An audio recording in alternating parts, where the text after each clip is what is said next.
Rebirth of powerful mysterious girl episode 12। एक औरत घर की साफी कर रही थी। उसके कपड़े गंदे हो चुके थे, उसके चेहरे पे थकान साफ नजर आ रही थी। वहीं इसके साथ एक लड़की जमीन के बेड फ्लो क्लीन कर रही थी। तभी एक मेड वहां आते हुए बोली, तुम दोनों कब से ये काम कर रही हो? अब तक तुम्हारा काम खत्म नहीं हुआ है, जल्दी जल्दी हाथ चलाओ, अभी तो तुम दोनों खाना भी बना है।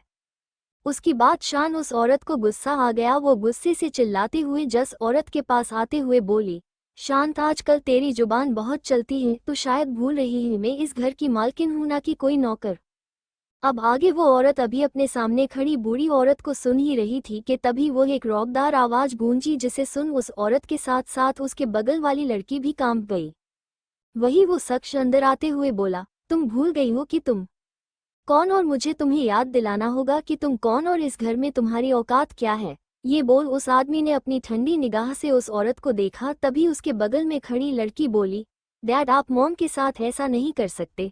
वो अभी आगे कुछ बोलती उसे पहले ही वो आदमी बोला, पहली बात, अपनी इस गंदी जुबान से मुझे डैड मत बोलो, और दूसरी बात, तुम्हारी माँ से मैंने शादी जिस वजह से की वो वजह अब हमारे बीच नहीं है, तो इसका मतलब है ये कि अब तुम्हारी माँ मेरी सर्वेंट से ज्यादा और कुछ नहीं है। उसकी बात सुन वो लड़की गुस्से से बोली, लेकिन आप मेरे डैड हो। किसने कहा तुम्हें कि मैं तुम्हारा डैड? हम अपनी माँ से पूछो कि तुम्हारा बाप कौन है। वैसे भी मेरी सिर्फ एक बेटी है जिसका नाम आर्यांशी ठाकुर है, और सिर्फ तुम्हारी माँ की वजह से आज मेरी बेटी मेरे पास नहीं है, और जब मेरी बेटी मेरे पास नहीं है तो तुम्हारे पास भी डैड नहीं है। ये बोल वो गुस्से से वह से चला गया। उसकी आंखों में आंसू था अपनी बेटी से दूर जाने का, लेकिन अफसोस वो अब नहीं है उसके पास। वो आदमी वहां से अपने कमरे में चला गया। वहीं नीचे खड़ी लड़की हैरानी और गुस्से से बोली, माँ, ये डैड अभी क्या बोल गए कि मैं उनकी असली बेटी नहीं हूँ? तो क्या वो नाजायज लड़की उनकी सगी बेटी कैसे हो सकती है? उसकी बात सुन वो औरत जल्दी से उसका हाथ पकड़ बोली, अरे पागल लड़की, चुप हो जाओ। अगर उसने सुन लिया तो वो तुम्हें छोड़ेगा नहीं। या बात सिर्फ मैं और वो इंसान जानता है कि आर्यांशी उसकी सगी बेटी है। जब आर्यांशी के मन में मैंने इस इंसान के लिए कितनी नफरत घोली है, इसके बारे में इसे नहीं पता है। अभी हमें कुछ समय के लिए शांत होना होगा। वैसे भी वो लड़की अब कभी वापस नहीं आएगी, इसलिए तुम्हें टेंशन लेने की जरूरत नहीं है। आगे जाके तुम ही इस परिवार की एक लौटी बेटी बनोगी। उनकी बात सुन वो लड़की हैरान थी। आरायशी की फीमेल इंट्रोडक्शन। आर्यांशी के पापा अभिनव ठाकुर, ठाकुर एम्पायर के मालिक। इनकी दो शादी हुई है। इनकी पहली पत्नी आर्यांशी की मां साइना ठाकुर। अभिनव जी अपनी पहली बीवी से बहुत प्यार करते हैं, लेकिन आर्यांशी के जन्म लेते ही उनकी डेथ हो गई, जिसका असर अभिनव जी पे बहुत गहरा हुआ था, जिस वजह से वो टूट चुके थे। लेकिन वो अपनी बेटी आर्यांशी प्यार तो बहुत करते थे। उन्होंने ने किसी तरफ आर्यांशी को 2 साल तक पाला था, लेकिन वो आगे भी अपनी बेटी का ध्यान खुद रखते, लेकिन अपनी माँ के कहने ले उन्हें दूसरी शादी कर पड़ी। जिस वहाद से इन्होंने ने अक्षता मित्तल से शादी की। अक्षता की जब अभिनव से शादी हुई, उस वक्त उनके साथ उनकी बेटी अंचल, जिसकी उम्र आर्यांशी जितनी ही थी, वो आई। उन्हें जब अभिनव ने फैमिली के बारे में पता चला तो उन्होंने से सोच लिया था कि इन सब पे सिर्फ उनकी बेटी अंचल ही राज करेगी, जिसके लिए उन्हें आर्यांशी को ठिकाने लगाना था। जब से अक्षता की शादी अभिनव जी हुई थी, उसके कुछ महीने तक वो आर्यांशी सबके सामने अच्छा बिहेव करती, वही अकेले में उसको बहुत टॉर्चर करती थी। यही नहीं, अगर कोई नौकर उसको ये सब करते देख लेता तो अक्षता या तो उसे पैसे खिला देती या फिर कोई न कोई बहाना बना काम से निकल देती। लेकिन जैसे जैसे आर्यांशी बड़ी होने लगी, वैसे वैसे अक्षता का बिहेव उसके साथ खराब होते गया। अब तो उसको अंचल भी परेशान करने लगी थी। वही अभिनव जी को इस बारे में जरा भी अंदाजा नहीं कि उनके पीठ पीछे उनकी बेटी के साथ क्या हो रहा है। लेकिन जब उन्हें इस बारे में पता चला तब तक देर ही चुकी थी, उनकी बेटी उनसे दूर जा चुकी थी। दूसरी तरफ वीर अपने ऑफिस में बैठ काम कर रहा था। तभी कोई उसके टेबल पे कॉफी का मग रखता है, जिसे देख वीर की आंखें सिकुड़ गई। उसने सर ऊपर करके देखा तो वह अपने चेहरे पे इरिटेटिंग एक्सप्रेशन लिए प्रिया खड़ी थी। उसको देख वीर अपनी घड़ी देख बोला, मैंने तुम्हें 20 मिनट पहले कॉफी लाने के लिए बोला था और तुम अब ला रही हो। उसकी बात सुन प्रिया उसकी तरफ देख बोली, सॉरी सर, लेकिन मैं मरती ना क्या करती। आपके पूरे ऑफिस में सिर्फ एक कॉफी मशीन है जिसका उसे आप और एम्प्लॉय साथ करते हो, तो अब मुझे आपके लिए कॉफी लाने के लिए वेटिंग लिस्ट में तो रुकना ही था। उसकी बात सुन की बोहे सिकुड़ गई और उसकी तरफ देख थोड़ा गुस्से से बोला, क्या बकवास कर रही हूँ? मेरे केबिन से अटैच एक और रूम है जहाँ मेरे खाने पीने का सारा सामान रखा हुआ, और वो मेरा पर्सनल स्पेस है। मेरी कॉफी वहीं से आती है। उसकी बात सुन प्रिया अपनी आंखें बड़ी कर बोली, लेकिन मैंने बाहर जिस लड़की से ये बात पूछी थी उसने कहा कि यहाँ सिर्फ एक कॉफी मशीन है जो कि 3rd फ्लोर पे है, और वह भी मुझे सीढ़ियों से जा वो आगे कुछ बोलती उसे पहले ही वीर बोला, मिस प्रिया ये मेरा ऑफिस है, अगर आपको यहाँ इंटर्नशिप करना है तो आपको मेरे हिसाब से और मेरे दिए गए टाइम से करना है। यहाँ आपको किसी भी तरह की उलझुल हरकत बर्दाश्त नहीं की जाएगी। आज आपका पहला दिन है इसलिए छोड़ रहा हूँ, लेकिन अगली बार ऐसे करने की गलती मत करना, नाउ लीव। उसकी बात सुन प्रिया को बिल्कुल अच्छा नहीं लगा, इसलिए वो वहाँ से यस बॉस बोल निकल गई। वीर बस उसको जाते हुए देख अपना सर हिला बोला, ये कितनी लापरवाह है, पता नहीं बॉस ने क्या सोचकर इसे मेरा असिस्टेंट बना दिया है, लेकिन जो भी अब मुझे उसे झेलना पड़ेगा। बोलते हुए उसने टेबल से कॉफी उठा ली और पीने लगा। पहली शिप में उसकी आंखें बंद ही गई, उसको इस कॉफी से बड़ा ही आराम मिला था, तो खुद से बोला, जो भी बोलूं ये लड़की भले ही झगड़ालू और थोड़ी पागल है, लेकिन कॉफी बहुत अच्छा बनती है। ये सोच उसके चेहरे पे मुस्कान आ गई। उसने एक नज़र अपने सामने बने केबिन की तरफ देख, जहां इस वक्त प्रिया बैठ कोई फाइल पढ़ रही थी। उसके चेहरे के एक्सप्रेशन बहुत ही सीरियस था। वो पूरी फाइल पर लैपटॉप पे कुछ काम करने लगी, इस वक्त सीरियस चेहरे के साथ ही बहुत ही सुंदर लग रही थी। एक पल के वीर तो उसको देखता ही रह जाता है। उसने मन में सोच, वैसे तो ये है बहुत खूबसूरत, देखो तो काम करते हुए भी ऐसी लग रही जैसे आसमान से उतरी पारी भी इसके आगे कम लगे। लेकिन फिर जल्दी से अपनी सोच ले लगाते हुए ही होश में आ बोला, बेटा वीर अगर पीटना भी चाहता तो सीधे अपने काम में लग जा, वैसे भी किसी महापुरुष ने कहा है लड़की से दूरी बना के रखने में ही भलाई है। ऊपर से लड़की तो है ही महारक्षिणी, अगर उसने देख लिया तो तुझे पीट देगी। इसके साथ ही वो अपनी नज़र उस पे से हटा अपने काम में लग जाता है। जैसे ही वीर की नज़र प्रिय से हटी, प्रिय की नज़र वीर के केबिन में चली गई। वो इसको देख मुस्कुरा देती है और फिर से अपने काम में लग जाती है। दूसरी तरफ नित्य गुस्से से ड्राइविंग कर रही थी। वहीं बगल में बैठा मोक्ष बेचारा आज पहली बार डर रहा था, वो भी उस लड़की से जिस ढूंढने के लिए उसने ना जाने क्या क्या किया था। वो अपने मन में ही बोला, हे भगवान, मैंने आज तक आपसे कुछ नहीं मांगा है, आज मांग रहा हूँ, मुझे बस सही सलामत रखना। उसके चेहरे पे कोई एक्सप्रेसी नहीं था, जिस वजह से नित्य को उसको हालत समझ नहीं आ रही थी। अगर आती भी तो उसे कहाँ फर्क पड़ने वाला था। उसने कार की स्पीड और बढ़ा दी। उसकी रफ ड्राइविंग देख मोक्ष ने सोच लिया था कि वो फ्यूचर में कभी भी नित्य को कार नहीं चलने देगा।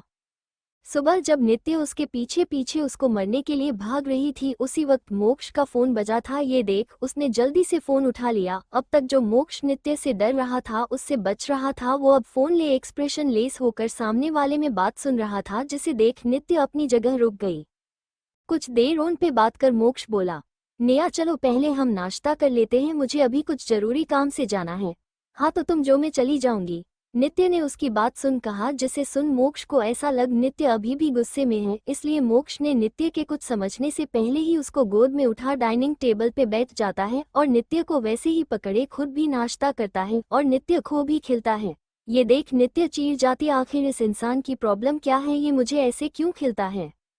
लेकिन वो कुछ कर भी नहीं सकती थी, क्योंकि जब भी वो उससे छुटने को कोशिश करती वैसे ही मोक्ष की पकड़ उस पे काश जाती थी। कुछ देर में दोनों का ही ब्रेकफास्ट हो चुका था। मोक्ष नित्य को उसी तरह गोद में उठे बाहर लेकर आ जाता है और अपनी कार के पास उसे उतर देता है। नित्य जो कि कब से इसी मौके का इंतजार कर रही थी, वो जल्दी से कार की ड्राइविंग खोल वहां बैठ जाती है। वहीं मोक्ष पैसेंजर सीट का डोर खोले नित्य को देख रहा था। नित्य उसको फुल इग्नोर कर अपनी इमोशनलेस आवाज में बोली, मिस्टर राठौड़ अगर आप बैठना चाहते तो बैठ जाते, वरना मैं जा रही हूँ, मेरे पास और भी काम है। उसकी बात सुन मोक्ष हड़बड़ा गया। वो उसको देख बोला, नेहा कार से बाहर आओ, तुम कार ड्राइव नहीं कर रही। उसकी बात सुन नित्य ने कार को स्टार्ट कर दिया और अपनी आंखों को रोल करते हुए बोली, ठीक देन मिस्टर राठौड़, आप अपनी कार से आ जाएगा। उसकी बात सुन मोक्ष एक नज़र उसको घूर फिर पैसेंजर सीट पे बैठ जाता है। नित्य मोक्ष की देख बोली, मिस्टर राठौड़ अपनी सीट बेल्ट लगा लोजिए। वही मोक्ष जो अब तक समझ चुका था कि उसकी नेहा का गुस्सा शांत नहीं हुआ है, जिस वजह से वो उसको बार बार मिस्टर राठौड़ कह के बुला रहा ही, इसके लिए वो चिढ़ के बोला, मैं सीट बेल्ट तभी लगूंगा जब तुम मुझे मिश कह कर बुलाओगी। उसकी बात खत्म होने से पहले नित्य कार स्टार्ट कर एक तेज स्पीड में निकल जाती है। वहीं मोक्ष जिसको इस झटके की उम्मीद नहीं थी, वो जल्दी खुद को संभाल सीट बेल्ट लगा लेता। फ्लैशबैक एंड कुछ ही समय में उनकी कार नित्य के ऑफिस के सामने आके रुकी। नित्य कार से निकल जाती है और मोक्ष की तरफ देख बोली, आज का दिन याद रखन, अगर अगली बार तुमने मेरी फैमिली के सामने बेशर्मी भरी बात की तो। इसके साथ ही वो तिरछी मुस्कान के वहां से चली गई। बेचारा मोक्ष अभी अभी मिली धमकी से सदमे था। वो खुद से बोला, क्या इसने अभी मुझे यानी मोक्ष राठौड़ को धमकी दी है। लेकिन नित्य के बारे में सोच उसके चेहरे ले मुस्कान आ जाती है। वो खुद से बोला, जब मेरे पास तुम्हारे मार भी खा लूंगा, लेकिन जिस दिन तुम मुझसे दूर गई। इसके साथ उसके चेहरे के एक्सप्रेशन खतरनाक हो गया था। जो स्माइल अब तक उसके चेहरे के नूर को कातिलाना बना रही थी, वो अब उसके चेहरे को एक डेमन बना रही थी। इसके साथ ही उसके फोन पे किसी का कॉल आया, जिसे सुन मोक्ष ने फोन उठा अपने कान के। लगता है दूसरी तरफ से आवाज आई, बॉस काम हो गया है। सामन वाली की बात सुन मोक्ष अपने गले पे हाथ फेर बोला, आई एम कमिंग। उसके बाद वो वहां से कार लेकर निकल गया। कुछ ही टाइम में उसकी कार एक जंगल के बीच में आके रुकी। वो कार से निकल एक पेड़ के पास चला गया। उसने एक नज़र पेड़ को देख, फिर अपने फोन को निकल उसमें कुछ करता है। कुछ ही टाइम वहां किसी चीज के हिलने की आवाज आती है। मोक्ष एक एविल स्माइल के साथ पेड़ पीछे चला जाता है, जहां इस वक्त एक डोर था जो कि जमीन के नीचे से खुला था, जिसके साथ वहां से कुछ हल्की हल्की आवाज आ रही थी, जिसे सुन उसके होठों की स्माइल और घड़ी हो गई। वो अपने डार्क एक्सप्रेशन के साथ अंदर चला गया। वो जैसे जैसे अंदर जा रहा था वैसे वैसे अंदर का शोर बढ़ता जा रहा था। कुछ ही देर में मोक्ष अंदर पहुंचा जाता है। ये जगह मोक्ष का डार्क हेल था, जहाँ वो लोगों को तब तक सजा देता था जब उनकी आत्मा खुद उनके शरीर को छोड़ नहीं देती थी। अंदर बहुत सारे सेल बने हुए था, जिसमें किसी न किसी को सजा दी जा रही थी। तभी मोक्ष के पीछे से आवाज आई, बॉस वो लोग सेल नंबर 13 में है। उसकी बात सुन मोक्ष के होठों पे एविल स्माइल आ जाती है। वो अपने कदम तेजी से बढ़ा उस तरफ चल जाता है। वही मयंक भी उसके जाने लगा। आज उसके चेहरे पे भी बहुत डार्क एक्सप्रेशन थे। उसके साथ एक लड़का और चल रहा। उसके चेहरे पे कोई एक्सप्रेशन नहीं था, वो बस किसी रोबोट को तरह उसके साथ चल रहा था। कुछ ही देर में वो लोग सेल नंबर 13 के सामने आ चुके थे। इस वक्त उस रूम से बहुत तेज तेज कई सारी लोगों की चीखने की आवाज आ रही थी। तभी उस गेट के पास खड़े 2 गार्ड्स ने जल्दी से गेट ओपन किया। मोक्ष के साथ साथ मयंक और वो लड़का अपने चेहरे के डार्क एक्सप्रेशन के साथ उस रूम में एंटर हुए। इसके साथ ही उन सभी की नज़र सामने जमीन पड़े 2 लोगों पे गई। ये कोई नहीं और नहीं बल्कि वही लड़के जिन्हें नैना के साथ बदतमीजी करने की कोशिश की थी। मोक्ष अपने खतरनाक ऑरा के साथ अंदर आया। उसने उन सभी को अपनी खतरनाक निगाह से देखने लगा और एक किंग साइज चेयर पे बैठ गया। उसने अपनी आंखें से अपने सामने खड़े आदमी को कुछ इशारा करता है, फिर उन लोगों को तरफ देख बोला, तुम लोगों में बहुत हिम्मत आ गई जो को मेरी मोक्ष राठौड़ की बहन पे अपनी इन गंदी निगाहों से देखने की, उसके साथ जबरदस्ती करनी। आज मैं तुम लोगों को बताता हूँ, जब तुम जैसे लोग किसी लड़की को इज्जत पे हाथ डालते हैं तो उन्हें कैसे लगता है। इसके साथ ही उस रूम में 10 से 12 लड़के आते हैं। मोक्ष उन लोगों की तरफ देख बोला, ले जाओ इन्हें और मजे करो। एक बात और, इनकी चीखें सुनाई देनी चाहिए, लेकिन इन बात याद रखना, ये लोग मरने नहीं चाहिए। अब ले जाओ इसे। इसके साथ ही उसने अपनी आंखें बंद कर ली और एक सिगरेट जला उसके काश लेने लगा। वही वो लोग उन दिन लड़कों को लेकर वही बने एक कमरे में चले गए। इसके साथ अब उस कमरे से उन लोगों की चीखने, चिल्ला और साथ में छोड़ने की आवाज सुनाई देने लगी। मोक्ष बिना अपनी आंखें खोले बोला, उन लोगों ने अपना मुंह खोला क्या? उसकी बात सुन वो लड़का जो कि कब से रोबोट की तरह बिना एक्सप्रेस के खड़ा था बोला, नहीं बॉस वो लोग मुंह नहीं खोल रहे हैं। उसकी बात सुन मोक्ष बोला, लेकर आओ उन्हें यहाँ, साथ में उसे भी लेकर आओ। उसकी बात सुन वो लड़का अपना सर हिला वहां से चला जाता है। मोक्ष उसको जाते देख बोला, बहुत दिन हो गए खेले हुए। इसके साथ ही उसके होठों पे मुस्कान आ गई। कुछ ही देर में वहां फिर से कुछ लोगों को लाया गया। मोक्ष ने अपनी खोल सामने की तरफ देख, जहां 4 से 5 लोग, क्योंकि उस हमले में आधे से ज्यादा लोगों की मौत हो चुकी थी, लेकिन मोक्ष के कहने पे उसके गार्ड्स ने कुछ लोगों पकड़ लिया था। नित्य खुद भी मोक्ष के साथ यहाँ आने वाली थी, लेकिन मोक्ष ने उसको मना कर दिया और ऑफिस भेज दिया था। मोक्ष अपने सामने घुटने के बाल उन लोगों को देख एविल स्माइल कर रहा था। वही वो लोग मोक्ष की देख डर से हालात खराब थी। आखिर होता भी क्यों न, दुनिया का सबसे क्रूर इंसान के सामने इस वक्त वो लोग मौत की भीख मांग रहे थे। हाँ मौत, क्योंकि उन्हें पता है कि मोक्ष के हाथ लगने का साफ मतलब था मोक्ष का क्रूर रूप से रूबरू होना। मोक्ष उन लोगों की तरफ देख बोला, अगर तुम चाहते हो कि मैं तुम्हें एक आसान मौत दूं तो साफ साफ बातों की तुम्हें मेरी सुपारी किसने दी और क्यों दी? उसकी बात सुन सब लोग डर गए थे। तभी एक आदमी डरते हुए बोला, हमें नहीं पता, हमें आपको मारने के लिए डार्क वेब से हायर किया गया था।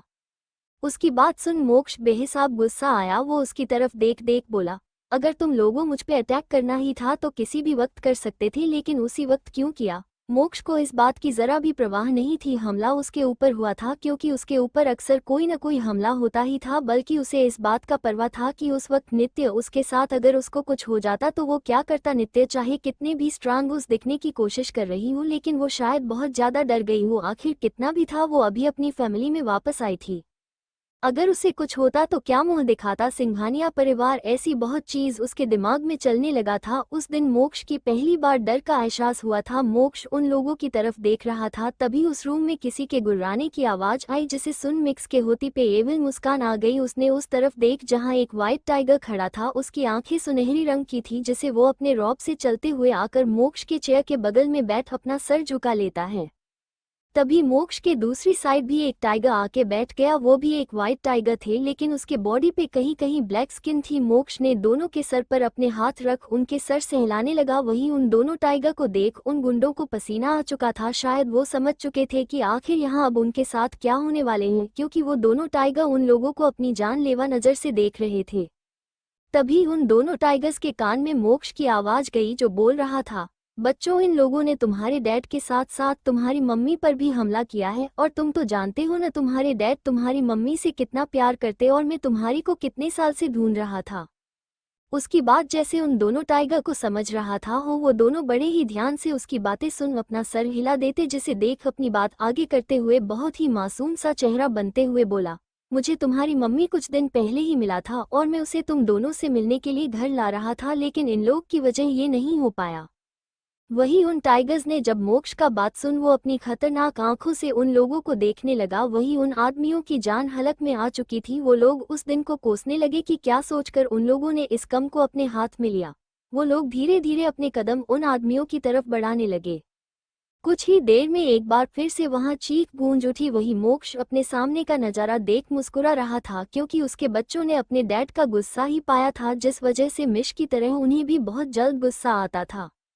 जहां एक तरफ मोक्ष अपने सामने का शो देख मजे ले रहा था, आखिर उसके बच्चे कहाँ कम थे, उन्हें भी तो अपनी मम्मी से मिलना था, लेकिन उन लोगों को वजह से ऐसा नहीं हो पाया था। वही दूसरी तरफ नित्य इस वक्त अपने केबिन में बैठी एक प्रोजेक्ट रिलेटेड फाइल रीड कर रही थी। तभी उसके केबिन के डोर पे नॉक हुआ। नित्य बिना अपना सर उठाए अपनी कोल्ड वॉइस में बोली, कॉम इन। दूर खोल जैकी अंदर आया और एक फाइल को नित्य की टेबल पे रखते हुए बोला, बॉस, ये रही बिडिंग की फाइल, जिसे हमारी कंपनी गवर्नमेंट ब्रिज को बनाने के लिए सब करने वाले हैं। उसकी बात सुन नित्य उसके हाथ में फाइल ले उसे एक कॉफी लाने को बोल देती है। कुछ ही समय उसके टेबल पे कॉफी कप रखा हुआ था और नित्य जैकी का दिया हुआ फाइल रीड कर रही थी। पूरी फाइल अच्छे से पढ़ने के बाद उसने जैकी से कहा है, और सीएफओ और प्रोजेक्ट मैनेजर को लेकर आओ जा वक्त। नित्य की आवाज बहुत ही ज्यादा कोल्ड मगर डरावनी। एक पल के खुद जैकी की भी डर गया, लेकिन फिर वो अपना सर हिला केबिन से चला जाता है। वो अपने मन ही मन बोला, ये बॉस अचानक से ज्वालामुखी कैसे बन गई। बॉस, गुस्सा कम करना चाहिए, वरना इनके हेल्थ पे असर हो सकता है। जो भी हो है तो ये अभी बच्ची नहीं, वो 18 साल की प्यारी बच्ची। जैकी इस वक्त जिसे बच्ची समझ रहा था, जिस दिन उसके सामने उसकी असली पहचान आ गई, उस दिन जैकी को बच्चे शब्द से ही डर लगने लगेगा।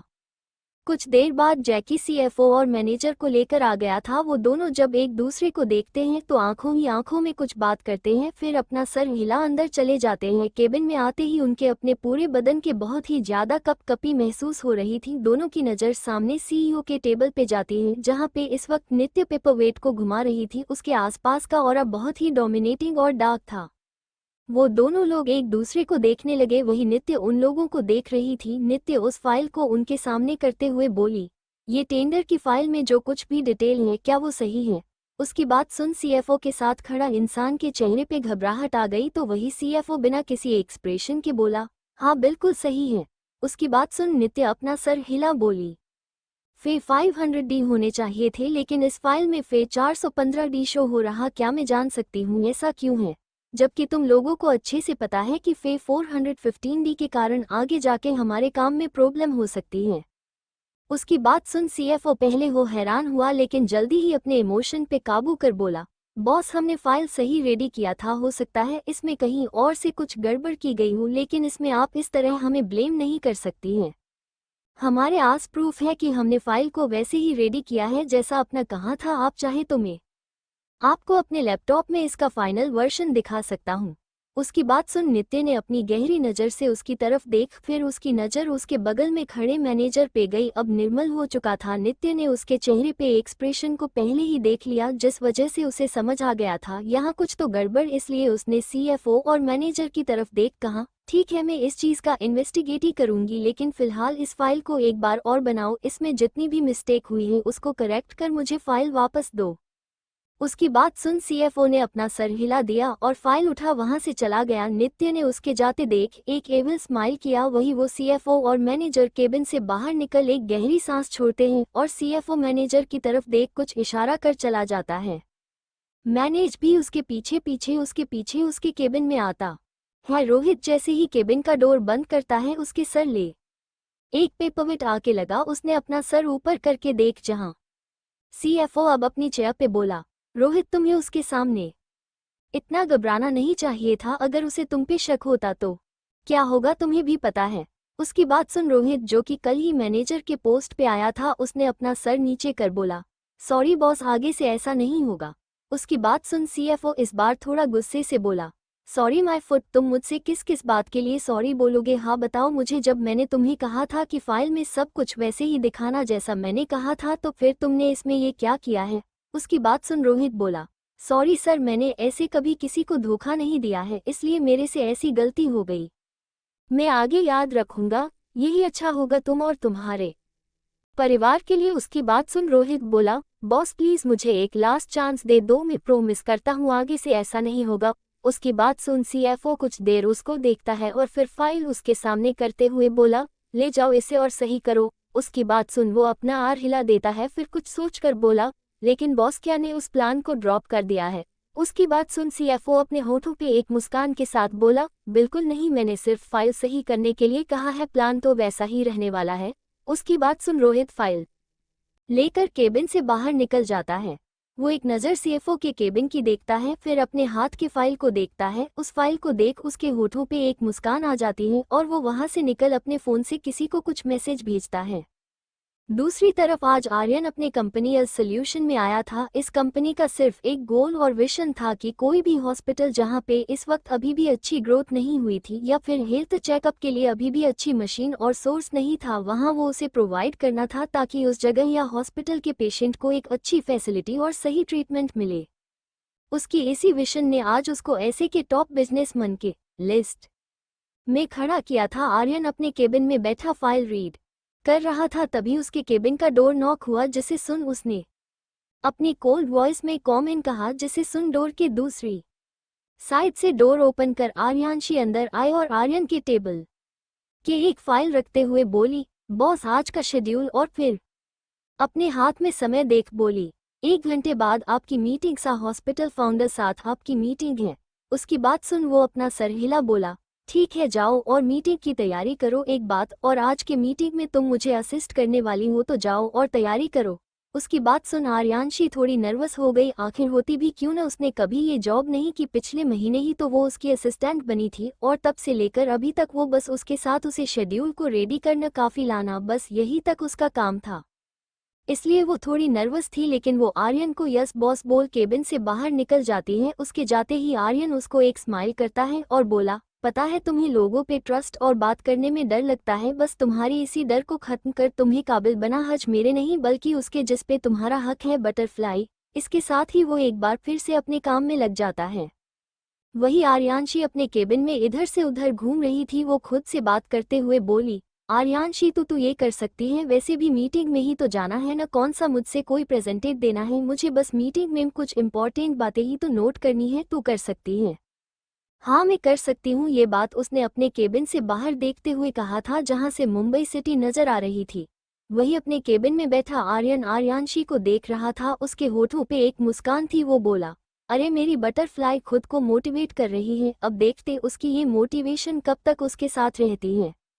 दूसरी तरफ एक लड़की फोन के बात करते हुए बोली, मैंने कल तुम्हें आखिरी मौका दिया था उस लड़की के साथ ये सब करवाने के लिए, अब देख वो लड़के दिख ही नहीं रहे जिनको मैंने नैना के साथ वो सब कुछ करने को कहा था। दूसरी तरफ से आवाज, बॉस आप चिंता मत करो, किसी को भी आपके बारे में पता नहीं चलेगा कि कल जो कुछ नैना के साथ हुआ वो सब करवाने वाली है। उसकी बात सुन उस लड़की के होठों पे मुस्कान आ गई। वो बोली, वो तो है, लेकिन याद रखो मुझे उसे अपने रास्ते से हटाना है। बॉस, वो लड़की तो बहुत ही मासूम है, फिर आप उसके साथ ये सब क्यों कर रही है? दूसरी तरफ वाले इंसान ने उस लड़की से सवाल किया। उसके सवाल का जवाब देते हुए वो लड़की बोली, उसकी वो मासूमियत ही तो मुझ उससे छीननी है, उसकी मासूमियत मेरी आंखों में खटकती है।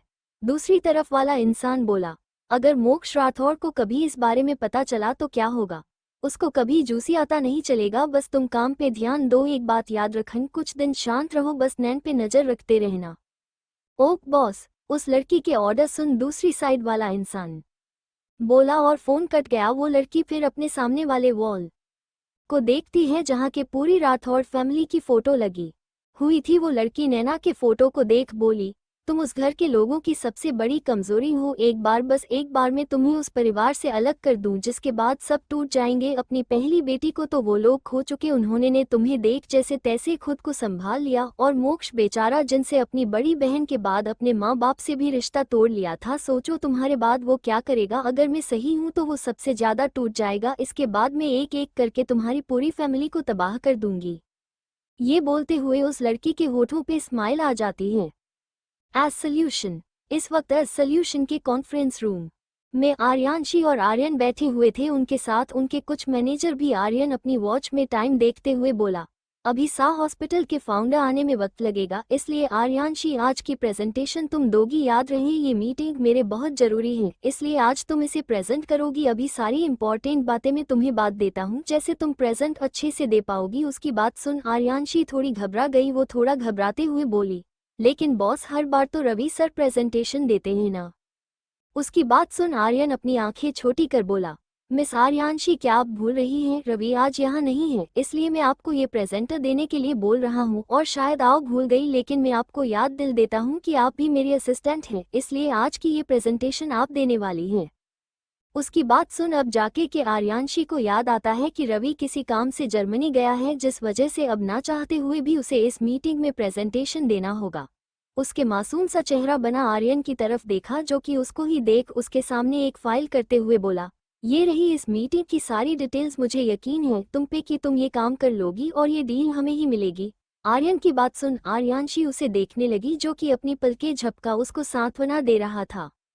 आर्यांशी ने एक नज़र उसे देख फिर फाइल को रीड करने लगी। आर्यांशी को फाइल जल्दी जड़ी पड़ने लगी थी, उसके फोटोग्राफी मेमोरी की वजह से उसे सब कुछ जल्दी जल्दी समझ आ रहा था। वही आर्यन भी अपने लैपटॉप पे कुछ काम करने लगा। वो बीच बीच में सर उठा आर्यांशी को भी देख रहा था, जो कि बड़े ही ध्यान से फाइल को पढ़ रही थी, और जो समझ नहीं आता वो अपने बगल में बैठी मैनेजर से पूछ रही थी। ऐसे ही कुछ समय बीत जाता है, तभी एक आदमी कॉन्फ्रेंस रूम का डोर खोल अंदर आया। उसके पीछे ही एक अधेड़ उम्र का आदमी भी आया। आर्यन अपनी जगह से खड़े होते हुए बोला, welcome mister Thakur, I hope आपको यहाँ आने में कोई प्रॉब्लम नहीं हुई होगी। उसकी बात सुन वो इंसान अपना सर हिला बोला, बिल्कुल नहीं मिस्टर सिंघानिया, ये तो हमारे लिए बहुत ही अच्छा है कि आपको की कंपनी हमारे हॉस्पिटल के लिए इक्विपमेंट रेडी करने को तैयार है। उसकी बात सुन मिस्टर ठाकुर अपना सर हिला देते हैं और टेबल दूसरी साइड वाले हेड चेयर पे बैठ जाते हैं। तभी आर्यन बोला, शैल वी स्टार्ट, जिसे सुन मिस्टर ठाकुर अपना सर हिला देते। उनके इशारे को समझ आर्यन अपने बगल में बैठी आर्यांशी की तरफ देख बोला, miss Aryanshi start the presentation. उसकी बात सुन आर्यांशी, जो कि मिस्टर ठाकुर को देख सदमे में चली गई थी, एक जल्दी से अपने होश में आती है और फिर आर्यन की तरफ देख बिना किसी एक्सप्रेशन के अपने सर को हिला प्रोजेक्टर के सामने चली जाती है। वही मिस्टर ठाकुर आर्यन से हाथ मिला अपने चेयर पे बिट मीटिंग रिलेटेड फाइल को देखने लगे। ये नाम सुन उन्होंने ने अपना सर ऊपर करके सामने की तरफ देख जहां एक लड़की बैठी हुई थी, लेकिन उन्हें उसका चेहरा नजर नहीं आ रहा, लेकिन उन्हें अपना दिल तेजी से धड़कता हुआ महसूस हो रहा था। उसकी नज़र अब सिर्फ प्रोजेक्टर के सामने खड़ी लड़की पे थी, जिसका चेहरा नजर नहीं आ रहा था।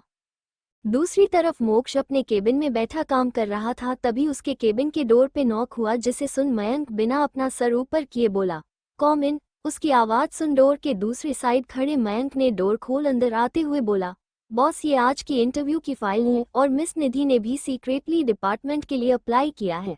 उसकी बात सुन बिना उसकी तरफ देखे बोला, जो भी इस पोस्ट के लिए सूटेबल कैंडिडेट है उसे ही ये जॉब मिलनी चाहिए।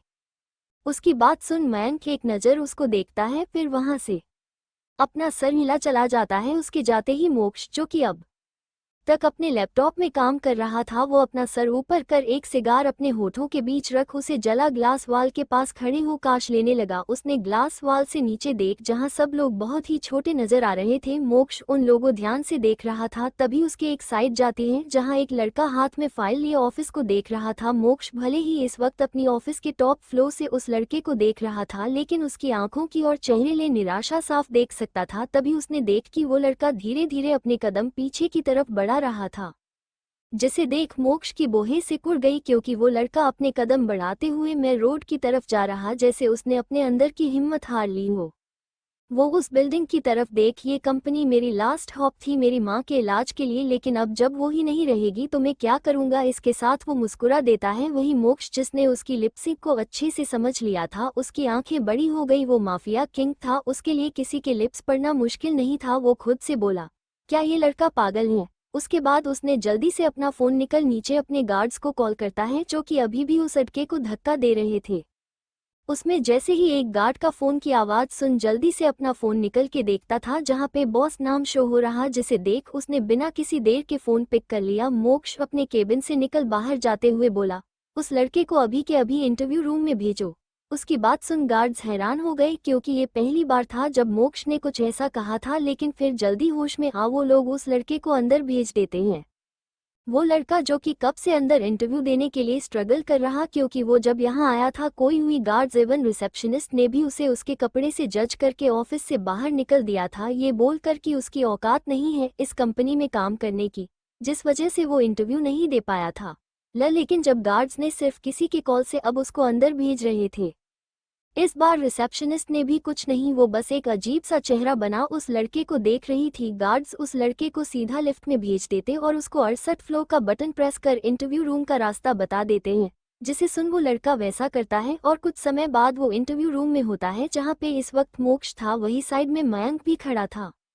मोक्ष ने जब उस लड़के की लिपसिंक को पढ़ा था, उसने उसी वक्त उस लड़के को अपने गार्ड से बोलकर अंदर बुला लिया था। हालांकि उसने ऐसा क्यों किया उसको भी पता नहीं था। उसने खुद को हमेशा ही एक हार्टलेस इंसान में जाना था, लेकिन आज उस लड़के की आंखों में नमी देख उसको क्या हुआ था वो अभी तक समझ नहीं पाया। इसलिए उसने खुद इस लड़के की इंटरव्यू लेने का फैसला किया। मोक्ष अपने सामने खड़े लड़के उस लड़के को देख रहा था जिसके हालत नीचे खड़े गार्ड्स ने खराब कर दी। मोक्ष इस लड़के की तरफ देख बोला, बैठ जाओ। उसकी बात सुन वो लड़का एक नज़र उसको देखता, फिर थैंक यू बोल चेयर पे बैठ जाता है। मोक्ष उसको देख बोला, सो मिस्टर शिवांश लेट्स स्टार्ट। उसके बाद इंटरव्यू स्टार्ट हो जाती है। मोक्ष सभी क्वेश्चन का जवाब शिवांश बहुत ही अच्छे तरीके से दे रहा था। मोक्ष बिना एक्सप्रेशन के ही उसको देख रहा था। वही मयंक हैरानी से, क्योंकि शिवांश के आंसर बहुत ही ज्यादा अच्छे और करेक्ट थे। मयंक खुद से बोला, क्या ये बच्चा ही है ना।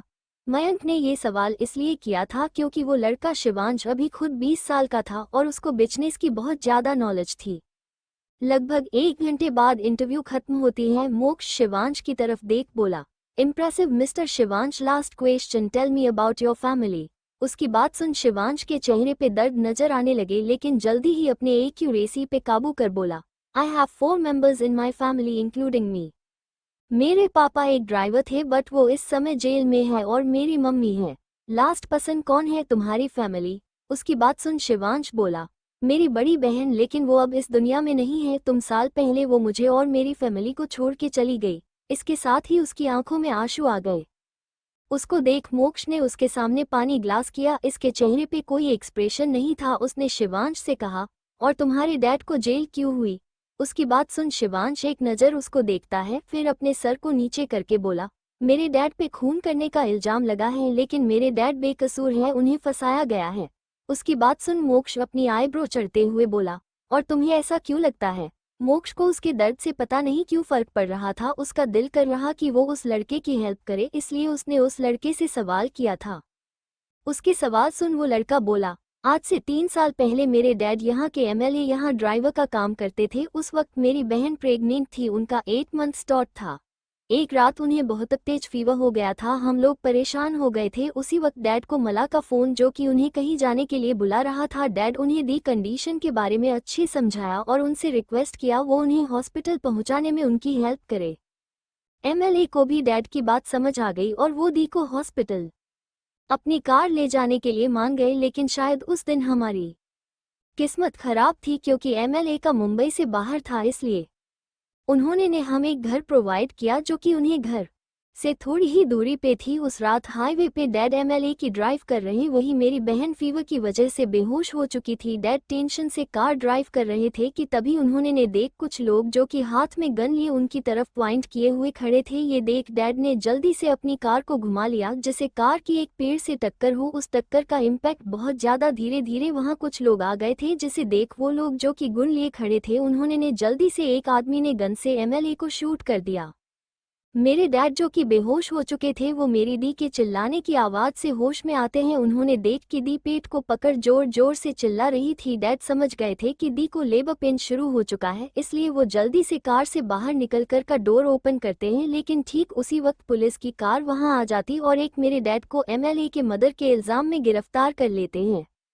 मेरे डैड को तो कुछ समझ ही नहीं आया कि आखिर उनके साथ हुआ क्या। वही मेरी कार से ये सब कुछ देख रही थी वो खड़े कुछ लोग, ये सब कुछ बस एक तमाशे की तरफ देख रहे थे, लेकिन कोई भी मेरी दी की हेल्प करने के लिए आगे नहीं आया क्योंकि कार का फ्यूल टैंक लीक हो चुका था जिस वजह से कार में कभी भी आग लग सकती थी। लेकिन वक्त रहते किसी ने लड़की ने मेरी दी को कार से बाहर निकल लिया था। जैसे ही उसने दी को कार से निकला वैसे ही कार ब्लास्ट हो गई। वही उस इंसान ने मेरी दो बचाना चाहा था, लेकिन तभी कार ब्लास्ट हो गई और मेरी दी मुझे हमेशा के लिए छोड़ के चली गई। हम तो इतने बदनसीब निकले कि अपनी दी के बेबी को भी नहीं देख पाए। इसके साथ ही वो फुट फिट कर रो पड़ा। उसकी आवाज उस पूरे इंटरव्यू रूम में गूंज रही थी। वही मोक्ष उस लड़के को बिना भाव के देख रहा था। वो उस लड़के को देख बोला, क्या हो अगर मैं तुम्हें इस जॉब को देने से मना कर दूं? उसकी बात सुन उस लड़के ने मोक्ष को देख फिर एक फीकी सी मुस्कान के साथ बोला, कुछ नहीं सर, मैंने अब तक जहां भी इंटरव्यू दिया है सबने मेरे बैकग्राउंड को जाने के बाद मुझे रिजेक्ट कर दिया, इसलिए मैं यहां भी ऐसे किसी चीज की उम्मीद कर सकता हूं। उसकी बात सुन मोक्ष बोला, फाइन, हमारी कंपनी में ऐसा कुछ होता है, यहाँ टैलेंट की कदर की जाती है, इसलिए आपको आज शाम तक ज्वाइनिंग के रिलेट कॉल आ जाएगी, अब आप जा सकते है। इसके साथ ही वो इंटरव्यू रूम से निकल जाता है। वहीं शिवांश को गलतफहमी हो जाती है कि उसे यहाँ से भी रिजेक्ट कर दिया जाता है, जिस वजह से वो अपने सर को झुका वहां से जाने लगा। वही मयंक ये देख उसके पास आते हुए बोला, शिवांश क्या तुम यहाँ जिन मिलने से खुश नहीं हो? उसकी बात सुन शिवांश बोला, मुझे जान मिलती तभी मैं खुश होता ना। उसकी बात सुन मयंक इसके सर पे हल्का तप करते हुए बोला, पागल इंसान, तुम्हें जॉब मिल गई हज, और शाम को तुम्हें सैलरी और ज्वाइनिंग से रिलेटेड कॉल आ जाएगा। उसकी बात सुन शिवांश खुश हो जाता है। वो बड़ी ही उम्मीद से मयंक की तरफ देख बोला, रियली सर? उसके लिए अभी भी इस बात पे भरोसा करना मुमकिन नहीं था। वहीं उसको देख मयंक भी अपना सर हिला देता है और समझ रहा था कि शिवांश पे इस वक्त क्या गुजर रही है। वही एक बार फिर से कंफर्मेशन मिलने के बाद वो खुश हो जाता है और जल्दी से कंपनी से बाहर चला जाता है, जहां कुछ देर पहले उसके चेहरे पे निराशा के भाव थे वही अब खुशी थी। ऊपर अपने केबिन में खड़ा मोक्ष उसके जाते देख अपने पीछे खड़े मयंक से बोला, मुझे इस लड़के की पूरी डिटेल शाम तक मेरे टेबल पे चाहिए।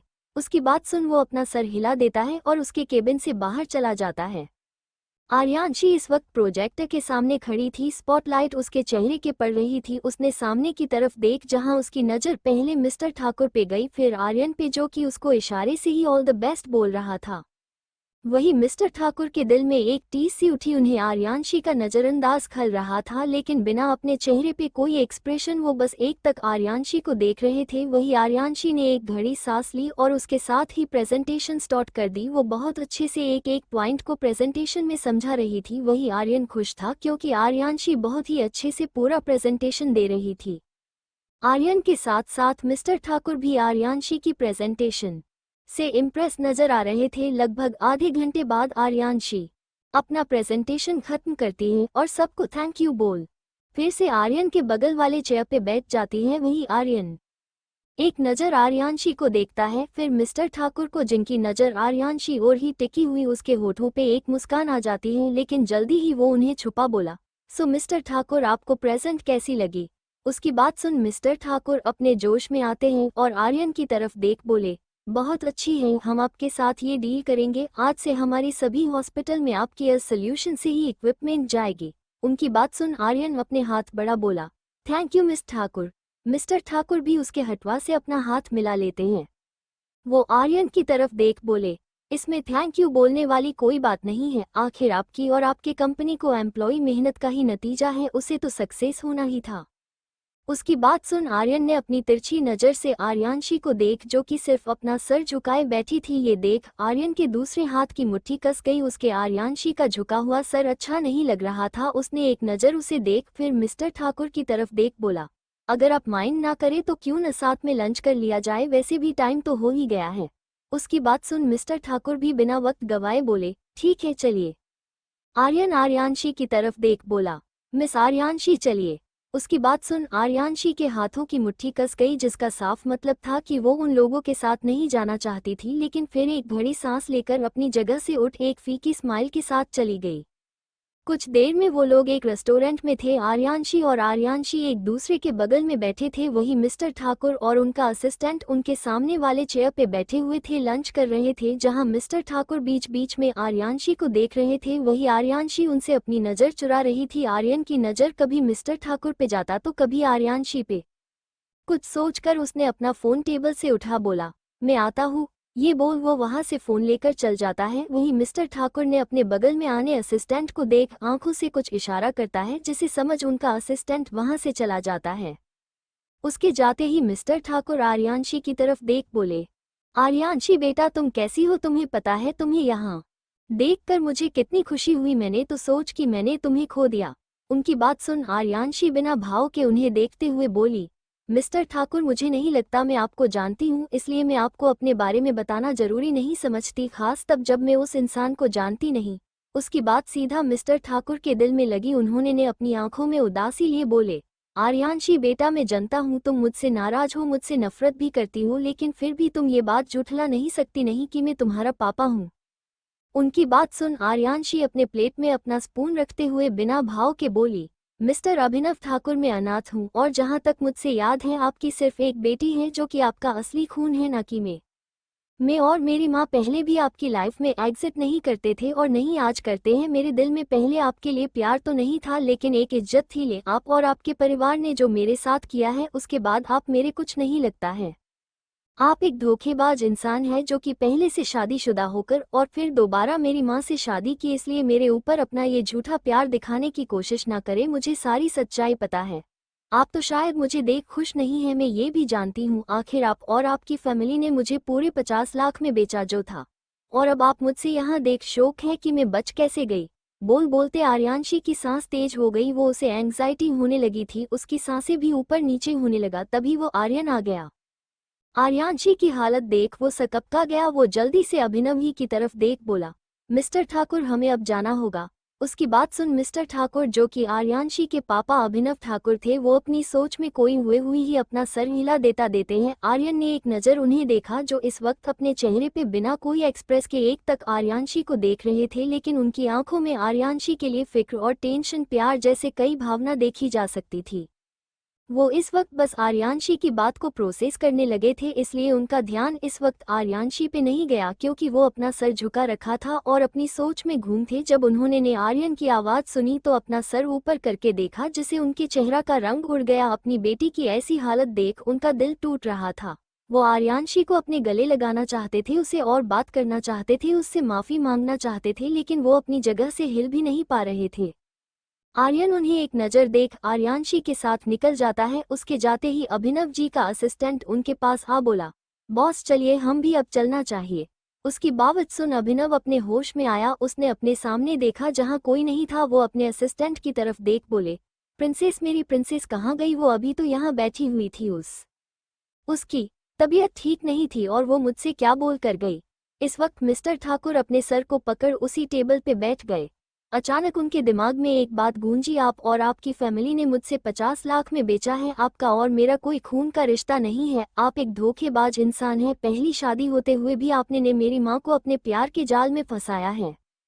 अभिनव को समझ आ रहा था कि आर्यांशी उससे नफरत करती है, लेकिन उसने जो बात कही वो उसके समझ से बाहर थी। लेकिन शायद वो कुछ समझ आया। वो अपना सर ऊपर कर अपने असिस्टेंट को बोला, दानिश मुझे मेरे घर पे रह रही अजगोरों की पूरी इन्फॉर्मेशन चाहिए और पता करो कि मेरे बिजनेस ट्रिप पे जाने के बाद मेरी बेटी के साथ क्या हुआ था। मुझे पूरी इन्फॉर्मेशन चाहिए, कुछ भी मिस नहीं होना चाहिए।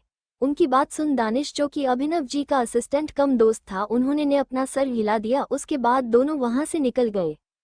दूसरी तरफ नित्या अपने केबिन में बैठी हुई थी। तभी उसका फोन रिंग हुआ। उसने देख कि उसके दूसरे नंबर वाले भाई ने उसे कॉल किया, जिसे देख उसने फोन पिक कर कहा, जी भाई।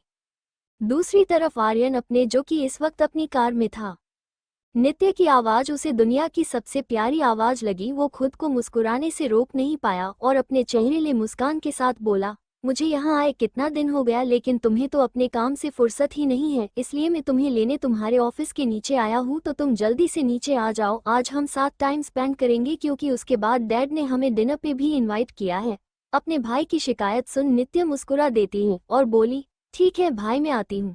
इसके साथ ही वो अपने केबिन से बाहर चली जाती है। कुछ ही देर में वो अपने भाई के कार में थी। वहीं आर्यन उसको सर को सहलाते हुए बोला, तुम्हें अभी अपनी टीनेजर लाइफ को एंजॉय करना चाहिए और तुम हो कि इस तरफ कंपा संभल रही हो। उसकी बात सुन नित्य एक नज़र उसको देखती है, फिर बोली, भाई मुझे ज़्यादा घूमने से अच्छा एक कंपनी को चलने में मज़ा आता है, क्योंकि इसमें चैलेंज होते हैं। उसकी बात सुन आर्यन ने उसकी तरफ देख। इस वक्त नित्य की आंखों में कुछ दर्द नजर आ रहा, जिसे देख उसके दिल में एक टीस सी उठी। आखिर उठाती भी क्यों नहीं, जिसे बचपन से एक प्रिंसेस की तरह रहना चाहिए था। वो लड़की बिना किसी प्यार के बेदी परिवार में सफ़र कर रही थी। वही स्नेहा उन उसके सभी भाइयों का प्यार और उनके पैम्पर को एंजॉय कर एक लेविश लाइफ जी रही थी। वही सभी इस बात से बेखबर थे कि जिसे वो लोग एक प्रिंसेस की तरह ट्रीट कर रहे थे, वो उनकी बहन नहीं थी, क्योंकि जब नित्य का जन्म हुआ था उस वक्त सिर्फ एक रक्षित था, जो कि उन सभी भाइयों से बड़ा और समझदार था। भाई के सारे भाई को रक्षित से छोटे थे, जिस वजह उन्हें कभी नित्य के बारे में पता ही नहीं चल, और जब चला तो सबके नित्य और स्नेहा के लिए बुरा लगा था, क्योंकि जहां नित्य उनकी सगी बहन थी, वही स्नेहा उनकी वो बहन जिसे उन लोगों ने कभी भी लाड प्यार में कमी नहीं की। दुनिया की नज़र में स्नेहा हमेशा से सिंघानिया परिवार की बेटी थी। एक रक्षित ही था जिसने कभी भी स्नेहा से ज़्यादा प्यार और केयर नहीं किया था, पता नहीं क्यों, लेकिन रक्षित की नज़र स्नेह कभी भी एक अच्छी बहन नहीं थी। ऐसा क्यों, ये बात आज तक किसी भी भाई को समझ नहीं आता था, और नहीं वो लोग ये जानना चाहते थे, क्योंकि रक्षित तो उनसे से भी ज़्यादा बात नहीं करता था। ये सब सोचते हुए वो नित्य के सर को सहलाते हुए बोला, बेबी सिस्टर तुझ कितने सॉफ्ट है और तुम बहुत क्यूट हो। मेरा तो दिल कर रहा कि तुम्हें इस दुनिया से छुपा लूं, कहीं कोई तुम्हें हमसे चुरा न ले। उसकी बात सुन नित्य बस मुस्कुरा देती है। कुछ ही समय में उनकी कार एक मॉल के सामने आके रुकी। आर्यन जल्दी से कार से बाहर निकल जाता है। वो पहले आर्यांशी के साइड का गेट खोलता है, जिसे देख आर्यांशी उसको देखने लगी। वही आर्यन उसको देख बोला, मिस आर्यांशी, आप भी मेरे साथ मेरी बहन को शॉपिंग करने मेरी हेल्प करनी होगी, क्योंकि मुझे लड़कियों के बारे में शॉपिंग के बारे में कुछ नहीं जानता हूँ। To be continued.